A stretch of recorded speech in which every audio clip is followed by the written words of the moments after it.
అందరికీ నమస్కారం. ముందుగా ఓం శ్రీమాత్రే నమః అని కామెంట్ పెట్టి లైక్ చేసి మా ఛానల్ని సపోర్ట్ చేయండి ఫ్రెండ్స్. మాఘ పౌర్ణమి ముందు వచ్చే ఏకాదశి శ్రీ మహావిష్ణువికి అత్యంత ప్రీతికరం. ఈ రోజు విష్ణు సహస్రనామ పారాయణ చేయడం ద్వారా ఉత్తమ ఫలితాలు పొందుతారని పండితులు చెబుతారు. ఈ భీష్మ ఏకాదశికే జయ ఏకాదశి అని కూడా పేరు. ఎందుకంటే ఈ రోజు ఏ కార్యం తలపెట్టినా అది ఖచ్చితంగా విజయవంతం అవుతుందని నమ్మకం. ఈ రోజున శ్రీ మహావిష్ణువును భీష్ముడు బోధించిన విష్ణు సహస్రనామాలతో పూజించిన పాండవులు కురుక్షేత్ర యుద్ధంలో విజయం సాధించారని ప్రతీతి. అటువంటి విష్ణు సహస్రనామ పారాయణం ఎంతో విశిష్టమైంది. ఇక ఈ భీష్మ ఏకాదశినాడు విష్ణు సహస్రనామం పైస్తే అనేక శుభాలు కలుగుతాయి.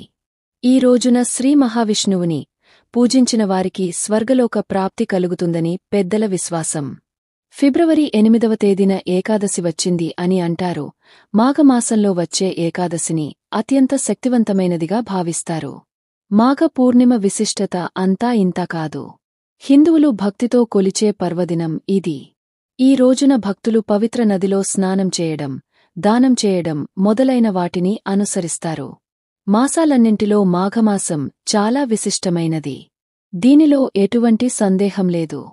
ఎందుకంటే రథసప్తమి, భీష్మ ఏకాదశి, శ్రీపంచమి, మహాశివరాత్రి ఇలా సకల దేవతలను ఈ నెలలో కొలుస్తాం. మాఘ పౌర్ణమినాడు గంగానదిలో స్నానం చేస్తే చాలా పుణ్యం లభిస్తుంది. లేదు అంటే దగ్గరలో ఉన్న సముద్రాలు లేదా దేవాలయాల్లో ఉండే కోనేరులో కూడా స్నానం చేయవచ్చు. ముఖ్యంగా కాశీ, ప్రయాగ, హరిద్వార్ వంటి పుణ్యక్షేత్రాలలో స్నానం చేయాలని పురాణాల్లో ఉంది. అక్కడ భక్తులు కూడా ఎక్కువగా వచ్చే స్నానమాచరించి పూజా కార్యక్రమాల్లో పాల్గొంటారు. భక్తుల విశ్వాసం ప్రకారం శివుడు ప్రధానంగా మహాగా పౌర్ణమి రోజు గంగా స్నానం చేసేవారికి అదృష్టం మరియు సంపద మరియు మోక్షాన్ని ఇస్తాడు అని ప్రతీతి. ఈ రోజు బావి నీటితో స్నానం చేయడం వల్ల 12 సంవత్సరాల పుణ్యఫలితం లభిస్తుంది. అదే చెరువులో స్నానం చేస్తే 24 సంవత్సరాల పుణ్యఫలం లభిస్తుంది. సాధారణ నదిలో స్నానం చేయడం వల్ల 96 సంవత్సరాల పుణ్యస్నానఫలం లభిస్తుంది. పుణ్యనదీ జలాలలో స్నానం చేస్తే 9600 సంవత్సరాల పుణ్యఫలం లభిస్తుంది. అలాగే సంఘం నదుల్లో స్నానం చేస్తే 38400 సంవత్సరాల పుణ్య, గంగా నదిలో స్నానం చేస్తే 3,84,00,000 సంవత్సరాల పుణ్య ఫలం లభిస్తుంది. ప్రయాగలోని త్రివేణి సంగమంలో స్నానం చేస్తే గంగా నదీ స్నాన ఫలితం కంటేనూర్.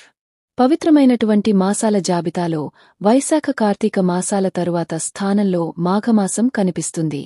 శుభప్రదమైన వివిధ కార్యక్రమాలకు ఈ మాసం అనుకూలమైనదని ఆధ్యాత్మిక గ్రంథాలు స్పష్టం చేస్తున్నాయి. ఎన్నో పుణ్య విశేషాలను సంతరించుకున్న మాఘమాసంలో పౌర్ణమి రోజుకు ఉన్న ప్రాముఖ్యత అంతా ఇంతా కాదు. మాఘమాసంలో సాధారణ రోజుల్లోనే ఉదయం చలివేళలో నదిలోగానే, చెరువులోగాని, కోనేరులోగానే చేసే స్నానం వలన గంగా నదిలో స్నానమాచరించిన ఫలితం దక్కుతుందని పురాణాలు చెబుతున్నాయి. అలాంటిది అత్యంత విశిష్టమైన పౌర్ణమి రోజున స్నానమాచరించే జలపాతాల వలన ఎంతటి పుణ్యఫలితాలు కలుగుతాయో ఊహించవచ్చు. మాఘ పౌర్ణమినే మహామాఘి అని కూడా పిలుస్తారు. మాఘ పౌర్ణమి రోజున తెల్లవారుజామునే నదీ స్నానం చేసి సమస్త జీవరాశికి ఆధారమైన సూర్య భగవానుడికి నమస్కరించాలి. ఇటు వైష్ణవ ఆలయానికి, అటు శివాలయానికి వెళ్లి దైవ దర్శనం చేసుకోవాలి. అత్యంత భక్తి శ్రద్ధలతో దైవాన్ని పూజించడమే కాకుండా శక్తిమేరకు దానధర్మాలు చేయాలి. ఈ విధంగా చేయడం వలన జన్మజన్మలుగా వెంటాడుతోన్న పాపాలు, దోషాలు నశించి అశ్వమేధ యాగం చేసినంత ఫలితం దక్కుతుందని సాక్షాత్తు శ్రీకృష్ణుడే మరి చెప్పినట్టుగా తెలుస్తోంది. మాఘ పౌర్ణమి రోజున చేసే స్నానాల వలన, పూజల వలన, దానాల వలన వ్యాధుల నుంచి, బాధల నుంచి విముక్తి కలుగుతుంది. పుణ్యఫలాల విశేషం కారణంగా ఉన్నతమైన జీవితం లభిస్తుంది. మరణం అనంతరం కోరుకునే శాశ్వత స్వర్గలోక ప్రాప్తి కలుగుతుంది. ఇక మహాలక్ష్మి అమ్మవారిని ప్రసన్నం చేసుకునేందుకు అమ్మవారిని కాని, విష్ణుమూర్తిని కాని ఈరోజు పద్మాలతో అర్చించాలి. మహాలక్ష్మికే కాదు, ఇటు పార్వతీదేవికి కూడా మాఘ పౌర్ణమి ప్రీతికరమైనదే. భూమిమీద ఒక శంఖు రూపంలో పడిన పార్వతీదేవి దక్షప్రజాపతి చేయి సోకగానే బాలికగా మారిపోయింది. ఆ బాలికకు సతీదేవి అన్నపేరు పెట్టి అల్లారుముద్దుగా పెంచుకున్నాడు.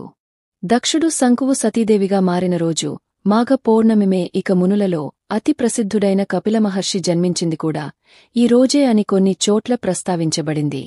మాఘ పౌర్ణమికి అనేక ప్రత్యేకతలు ఉన్నాయి. ప్రత్యేకించి మాఘ పౌర్ణమి రోజు గోవు కనిపిస్తే ఆహారాన్ని పెట్టండి, చాలు కష్టాలు అని తొలగిపోతాయి. మీ సుడి తిరిగిపోతుందని శాస్త్రాలు చెబుతున్నాయి. ఈ రోజు మీకు ఏ సమయంలో అయినా సరే గోవు కనిపిస్తే ఆ గోవుకి బియ్యంలో బెల్లం పొడిని కలిపి పెట్టండి. అంటే బియ్యాన్ని ముందే నానబెట్టి ఉంచుకోవాలి. తర్వాత ఆ బియ్యాన్ని కడిగేసి దానిలో బెల్లం పొడిని కలిపి మీ చేతులతో మీరే తినిపించండి. ఇలా తినిపించేటప్పుడు మీకు ఉన్న కోరికను మనసులో అనుకోండి. అలా అనుకోవడం వలన ఖచ్చితంగా మీకు ఉండే కోరికలు నెరవేరుతాయి. నెల రోజుల్లోనే తీరిపోతాయి. కాబట్టి ఈరోజు మీ ఇంటి దగ్గరగాని లేదా గోశాల దగ్గరకు వెళ్లి గోవుకు ఇలా ఆహారాన్ని పెట్టండి. ఇలా పెట్టడం వలన సమస్యలు, బాధలు, కష్టాలన్నీ కూడా పోతాయి. మీ సుడి తిరిగిపోతుంది. జన్మల పాపాలు పోయి కోటి జన్మల పుణ్యం వస్తుంది. జాతక దోషాలు పోతాయి. కోటి దేవతల అనుగ్రహం లభిస్తుంది. కనుక ఈరోజు అందరూ కూడా బియ్యాన్ని గోమాతకు తినిపించండి. వీటితో పాటుగా ఇంకొన్ని ప్రత్యేక పదార్థాలను తినిపిస్తే ప్రత్యేక ఫలితాలు లభిస్తాయి. ఈరోజు బెల్లం తినిపిస్తే వృత్తి వ్యాపారాల్లో చేసే ఉద్యోగాల్లో మంచి పురోభివృద్ధి కలుగుతుంది. మాఘ పౌర్ణమి రోజు గోమాత కనిపిస్తే ఆ గోమాతకు నానబెట్టిన శనగలను తినిపిస్తే ఆధ్యాత్మిక చింతన లభిస్తుంది. సన్మార్గంలో నడవవచ్చు. దైవ చింతన పెరుగుతుంది. అలాగే మాఘపౌర్ణమి రోజు గోమాత కనిపిస్తే ఆ గోమాతకు కొద్దిగా ఉప్పును ఏదైనా పదార్థాలు కలిపిస్తే దరిద్రం పోయి లక్ష్మీదేవి అనుగ్రహం కలుగుతుంది. వివాహం కానివారు ఈరోజు గోమాతకు టమాటాలను పెట్టాలి. మీకు ఎవరైనా శత్రువులు ఉంటే ఈరోజు గోమాతకు దోసకాయలను పెట్టాల్సి ఉంటుంది. దీంతో శత్రు నివారణ జరుగుతుంది. ఈ మాఘపౌర్ణమి రోజు గోమాతలకు బెండకాయలను తినిపిస్తే మనోధైర్యం పెరుగుతుంది. ఏ పని చేయడానికైనా కావాల్సినంత ధైర్యం వస్తుంది. బాగా అప్పులు ఉన్నవారు మాఘపౌర్ణమి రోజు నానబెట్టిన కందులను గోమాతకు తినిపించాలి.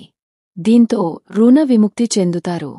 మాఘపౌర్ణమి రోజు కుటుంబంలో కలహాలు ఉన్నవారు అస్తమానం కుటుంబంలో సభ్యులతో గొడవలు పడుతూ ఉండేవారు గోమాతలకు నానబెట్టిన పచ్చి శనగలు తినిపిస్తే ఫలితం ఉంటుంది.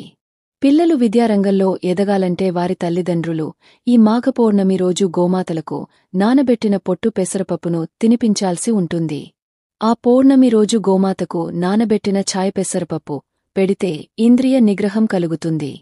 ఈ రోజు గోమాతకు బీట్రూట్ పాలకూర తినిపించిన ధనవంతులు అవుతారు. ఐశ్వర్యప్రాప్తి కలుగుతుంది. గోమాతకు నానబెట్టిన మినుముల పెడితే ఆత్మవిశ్వాసం లభిస్తుంది. ఉద్యోగం రాకుండా ఉన్నవారు దానికోసం విశ్వప్రయత్నం చేస్తున్నవారు మాఘపౌర్ణమి రోజు గోమాతకు గోధుమ పిండి, బెల్లం కలిపి పెట్టాలి. ధనం బాగా సంపాదించాలనుకునేవారు గోమాతకు మినప పిండి, బెల్లం కలిపి పెట్టాలి. మీకు ఈ వీడియో నచ్చితే తప్పకుండా లైక్ చేసి షేర్ చేయండి. మరిన్ని మంచి వీడియోస్ కోసం మా ఛానల్ని సబ్స్క్రైబ్ చేయండి. ధన్యవాదాలు.